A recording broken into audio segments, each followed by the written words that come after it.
ಎಲ್ರಿಗೂ ನಮಸ್ಕಾರ. ನಾನು ದಾನಮ್ಮ. ರೇಖಾಶ್ರೀ ಕಿಚನ್ಗೆ ಸ್ವಾಗತ.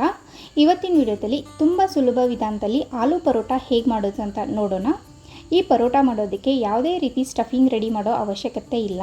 ತುಂಬಾ ಸಾಫ್ಟಾಗಿ ಬರುತ್ತೆ, ಹಾಗೆ ತುಂಬ ಕಡಿಮೆ ಸಮಯದಲ್ಲಿ ಮಾಡ್ಕೊಳ್ಳೋವಂಥ ರೆಸಿಪಿ. ಸೊ ಬನ್ನಿ ಹಾಗಾದರೆ ಹೇಗೆ ಮಾಡೋದು ಅಂತ ನೋಡೋಣ. ಮೊದಲನೇದಾಗಿ 2 ಮೀಡಿಯಮ್ ಸೈಜ್ ಆಲೂಗಡ್ಡೆ ಬೇಯಿಸಿ ಅದರ ಸಿಪ್ಪೆ ತೆಗೆದು ಈ ರೀತಿ ತುರಿದು ತೊಗೊಂಡಿದ್ದೀನಿ. 1/4 ಟೀ ಸ್ಪೂನ್ ಅರಿಶಿನ ಪುಡಿ ಹಾಕಿ, ಅರ್ಧ tea spoon garam masala, 2 tea spoon ಖಾರದ ಪುಡಿ ಹಾಕಿ. ಖಾರದ ಪುಡಿ ಬದಲು ಹಸಿಮೆಣಸಿನ್ಕಾಯಿ ಕೂಡ ಸಣ್ಣದಾಗಿ ಕಟ್ ಮಾಡಿ ಹಾಕೋಬೋದು, ಅಥವಾ ಹಸಿಮೆಣಸಿನ್ಕಾಯಿ ಹಾಗೂ ಖಾರದ ಪುಡಿ ಎರಡೂ ಸ್ವಲ್ಪ ಸ್ವಲ್ಪ ಹಾಕೋಬೋದು. ನಿಮಗೆ ಯಾವ್ದು ಇಷ್ಟನೋ ಅದನ್ನು ಹಾಕೊಳ್ಳಿ.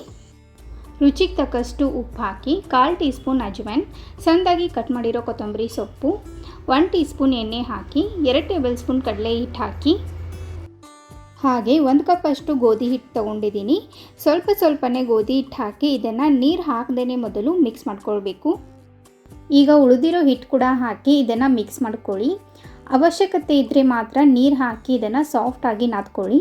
ನಾವು ನಾರ್ಮಲ್ ಚಪಾತಿಗೆಲ್ಲ ನಾದ್ಕೊಳ್ತೀವಲ್ಲ ಅದೇ ರೀತಿ ಸಾಫ್ಟಾಗಿ ನಾದ್ಕೊಳ್ಬೇಕು. ಈಗ ಇದು ರೆಡಿ ಆಗಿದೆ. ಇದಕ್ಕೆ ಸ್ವಲ್ಪ ಎಣ್ಣೆ ಸವರಿ ಒಂದು ಲಿಡ್ ಕ್ಲೋಸ್ ಮಾಡಿ 10 ರಿಂದ 15 ನಿಮಿಷ ನೆನೆ ಇಡಿ. ಈಗ 15 ನಿಮಿಷ ಆದಮೇಲೆ ನೀವಿಲ್ಲಿ ನೋಡ್ಬೋದು ಇದು ಚೆನ್ನಾಗಿ ನೆಂದಿದೆ. ಇದನ್ನು ಒಮ್ಮೆ ನಾದ್ಕೊಳ್ಳಿ. ಈಗ ಮೀಡಿಯಮ್ ಸೈಜಲ್ಲಿ ಉಳ್ಳಿ ಮಾಡಿಕೊಂಡು ಇದನ್ನು ಲಟ್ಟಿಸ್ಕೊಳ್ಳೋಣ. ಇದಕ್ಕೆ ಸ್ವಲ್ಪ ಗೋಧಿ ಹಿಟ್ಟು ಹಚ್ಚಿ ಇದನ್ನು ಲಟ್ಟಿಸ್ಕೊಳ್ಳಿ. ನಾವು ನಾರ್ಮಲ್ ಚಪಾತಿ ಲಟ್ಟಿಸ್ಕೊಳ್ತೇವಲ್ಲ ಅದೇ ರೀತಿ ಫೋಲ್ಡ್ ಮಾಡಿ ಲಟ್ಟಿಸ್ಕೊಳ್ಳಿ. ನಿಮಗೆ ಈ ರೀತಿ ಫೋಲ್ಡ್ ಮಾಡಿ ಲಟ್ಟಿಸ್ಕೋದು ಬೇಡ ಅಂದರೆ ಹಾಗೆ ಪ್ಲೇನಾಗಿ ಲಟ್ಟಿಸ್ಕೋಬೋದು. ನಿಮಗೆ ಎಷ್ಟು ಸಾಧ್ಯ ಆಗುತ್ತೋ ಅಷ್ಟು ತೆಳುವಾಗಿ ಇದನ್ನು ಲಟ್ಟಿಸ್ಕೊಳ್ಳಿ. ಹಾಗೆ ನಿಮಗೆ ಯಾವ ಶೇಪ್ ಬೇಕೋ ಆ ಶೇಪಲ್ಲಿ ಲಟ್ಟಿಸ್ಕೋಬೋದು. ಟ್ರಯಾಂಗಲ್ ಶೇಪಲ್ಲಿ ಅಥವಾ ಸ್ಕ್ವೇರ್ ಶೇಪಲ್ಲಿ ಕೂಡ ಮಾಡ್ಕೊಳ್ಬೋದು. ನಾನಿಲ್ಲಿ ರೌಂಡಾಗಿ ಲಟ್ಟಿಸ್ಕೊಳ್ತಾ ಇದ್ದೀನಿ. ಹಾಗೆ ಲಟ್ಟಿಸೋವಾಗ ಅವಶ್ಯಕತೆ ಇದ್ದರೆ ಸ್ವಲ್ಪ ಗೋಧಿ ಹಿಟ್ಟು ಹಚ್ಚಿ ಇದನ್ನು ಲಟ್ಟಿಸ್ಕೊಳ್ಳಿ.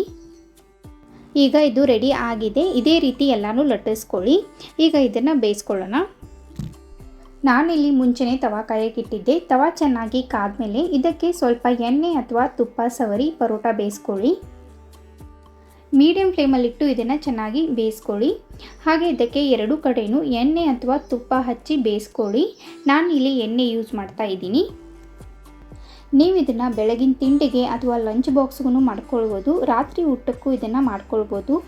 ನೀವು ಇದನ್ನು ಯಾವುದಾದ್ರೂ ಚಟ್ನಿ ಜೊತೆ ತಿನ್ಬೋದು ಅಥವಾ ಮೊಸರು ಜೊತೆ ತಿನ್ಬೋದು. ಹಾಗೆ ತಿನ್ನೋಕ್ಕೂ ಚೆನ್ನಾಗಿರುತ್ತೆ. ನೋಡಿದ್ರಲ್ಲ ಎಷ್ಟು ಸುಲಭವಾಗಿ ಮಾಡ್ಕೊಳ್ಬೋದು ಅಂತ. ನೀವು ಕೂಡ ಈ ರೆಸಿಪಿನ ಟ್ರೈ ಮಾಡಿ, ಖಂಡಿತ ಇಷ್ಟ ಆಗುತ್ತೆ. ವಿಡಿಯೋ ಇಷ್ಟ ಆದಲ್ಲಿ ಲೈಕ್ ಮಾಡಿ, ಶೇರ್ ಮಾಡಿ ಹಾಗೂ ಸಬ್ಸ್ಕ್ರೈಬ್ ಮಾಡಿ. ಮತ್ತೆ ಸಿಗೋಣ ಮುಂದಿನ ವಿಡಿಯೋದಲ್ಲಿ.